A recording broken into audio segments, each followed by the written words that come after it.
বন্ধুরা, জাতিসংঘে একটা বড় বৈঠক হতে চলেছে এবং এটা ভারতের জন্য খুবই গুরুত্বপূর্ণ, কারণ জাতিসংঘের একটা সিদ্ধান্ত শুধু ভারতের ভাগ্যই বদলে দেবে না, বরং ভারতকে ধনীও করে তুলবে। রাশিয়া ইউক্রেন যুদ্ধ এখানে ভারতের জন্য অনেক সমস্যা তৈরি করেছে, তেমনি এটা অনেক ক্ষেত্রে সুযোগ এনে দিয়েছে।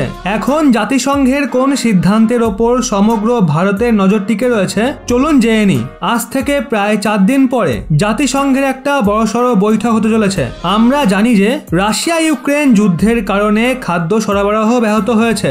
এই পুরো যুদ্ধে সবচেয়ে বেশি আলোচনা তেল এবং গম নিয়ে হয়েছে, কারণ রাশিয়ার একটা তেলের বড় বাজার রয়েছে যার ওপর পুরো ইউরোপ টিকে থাকে। এর পাশাপাশি রাশিয়া ইউক্রেনও গমের বড় সরবরাহকারী, আর দুজনেই যুদ্ধে আটকা পড়েছে। এমন পরিস্থিতিতে গোটা বিশ্বে তেল সংকটের পর খাদ্য সংকটও দেখা দিয়েছে। যদিও ভারত ইতিমধ্যে অনেক দেশে গম সরবরাহ করছে, এখন এই খাদ্য সংকটকে নিয়েই জাতিসংঘে বৈঠক হতে চলেছে। শুধুমাত্র রাশিয়া ইউক্রেন যুদ্ধের কারণে অনেক দেশেই খাদ্য সংকট দেখা দিয়েছে। ইউক্রেনের গমের সাপ্লাই চেইন ব্যাহত হয়েছে, অন্যদিকে আন্তর্জাতিক নিষেধাজ্ঞা আরোপের কারণে কোনো দেশই রাশিয়ার থেকে গম কিনতে পারছে না। এই কারণে খাদ্য সংকট দেখা দিয়েছে। এই নিয়ে 18ই মেতে জাতিসংঘে একটা অত্যন্ত গুরুত্বপূর্ণ বৈঠক অনুষ্ঠিত হতে চলেছে। এখানে সকলের নজর থাকবে ভারতের দিকে, কারণ এই বৈঠকে বিশ্বকে খাদ্য সংকট থেকে বের করে আনার জন্য ভারতের দুর্দান্ত প্রস্তাব বিবেচনা করা হতে পারে। এই বৈঠক ডেকেছেন মার্কিন পররাষ্ট্রমন্ত্রী অ্যান্টনি ব্লিংকন, যাতে ভারতও অংশগ্রহণ করতে চলেছে। বৈঠকে মূলত এশিয়া ও আফ্রিকার দরিদ্র দেশগুলোকে খাদ্য সংকট থেকে কিভাবে বাঁচানো যায় তা নিয়ে আলোচনা করা হবে। এখানে আপনাদের মনে করিয়ে দেওয়ার জন্য বলি যে কিছু সময় আগে ভারতের প্রধানমন্ত্রী নরেন্দ্র মোদী মহাশয় খাদ্য সংকটের বিষয়ে মার্কিন প্রেসিডেন্ট জো বাইডেনকে বলেছিলেন যে রাশিয়া ইউক্রেন যুদ্ধের কারণে সাপ্লাই চেইন ক্ষতিগ্রস্ত হয়েছে।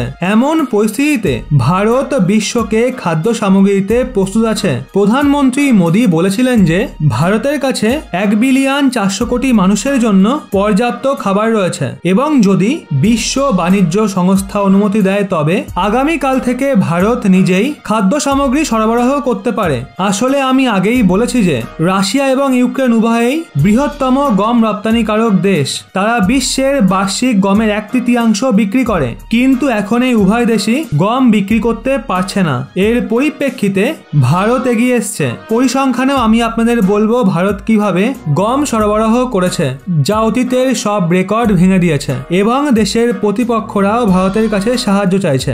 ভারত গম এবং চালের অন্যতম সস্তা সরবরাহকারী। ভারত ইতিমধ্যেই প্রায় 150টা দেশে চাল এবং 68টা দেশে গম রপ্তানি করছে।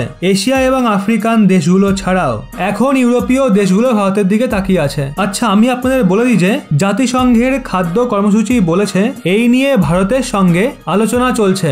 বিশ্ব খাদ্য কর্মসূচি ইতিমধ্যেই ভারতের প্রশংসাও করেছে, কারণ ভারত আফগানিস্তানকে অনেক সাহায্য করেছিল এবং সেখানে গম পৌঁছিয়েছিল। এখন যদি এই বৈঠকে ভারত অনুমোদন পায় তাহলে ভারতের তো সোনায় সোহাগা হয়ে যাবে। এখন বন্ধুরা, জাতিসংঘের বৈঠকের পর এই বিষয়ে সিদ্ধান্ত আসবে। ভারত এখনো পর্যন্ত কিভাবে গম রপ্তানি করেছে এবং কোন কোন দেশকে করেছে, সেই সঙ্গে ভারত কি কি রেকর্ড করেছে এবং সবচেয়ে বড় কথা কতটা মুনাফা অর্জন করেছে, চলুন এখন জেনে নেওয়া যাক। আসলে বন্ধুরা, রাশিয়া ইউক্রেন যুদ্ধের মাত্র 10 দিন পরেই যখন বিশ্বের অনেকগুলো দেশ গম সংকটের ঝুঁকিতে ছিল, তখনই ভারত মিশর, তুরস্ক, চীন, সুদান, নাইজেরিয়া এবং ইরানের মতো দেশগুলো সহ অনেক দেশের সাথে যোগাযোগ শুরু করে, যার পরে ভারত এই দেশগুলোতে গম সরবরাহ শুরু করে। অন্যদিকে যেহেতু এই যুদ্ধ 2 মাসেরও বেশি সময় ধরে চলছে, তাই সমস্ত দেশের স্টক ফুরিয়ে গেছে এবং সমস্ত দেশ ভারতের সঙ্গে যোগাযোগ করছে। এদিকে এপ্রিল মাসে Bharat record breaking 14 lakh ton গম রপ্তানি করেছে। মে মাসে 15 লাখ টন গম রপ্তানির লক্ষ্যমাত্রা নির্ধারণ করা হয়েছে। ভারত প্রতিদিন গমের অর্ডার পাচ্ছে। অন্যদিকে একটা প্রতিবেদন অনুসারে ভারত যুদ্ধ শুরু হওয়ার পর থেকে প্রায় 2 মাস ধরে $1.4 বিলিয়ন গম বিক্রি করেছে। ভারত সরকারের লক্ষ্য ছিল 10 মিলিয়ন টন গম রপ্তানি রপ্তানি করার, এবং ভারত যে গতিতে এগোচ্ছে তাতে তা দ্রুত অর্জন করবে, যার পরে সম্ভবত ভারত রপ্তানি থামাতে পারে। এখন অবস্থা এমন যে পাকিস্তান, চীন এবং তুরস্কের মতো দেশগুলো ভারতের দিকে চেয়ে আছে আর ভারতের কাছ থেকে গম কিনছে। অন্যদিকে পাকিস্তানও গম কেনার চেষ্টা করছে। আজ আন্তর্জাতিক বাজারে ভারতের মর্যাদা ক্রমাগত বাড়ছে এবং এর জন্য ভারতের কূটনীতির প্রশংসা তো করতেই হবে। এক্ষেত্রে বিশেষ করে ভারতের বিদেশ মন্ত্রী এস জয়শঙ্কর মহাশয়ের অবদান তো মানতেই হবে।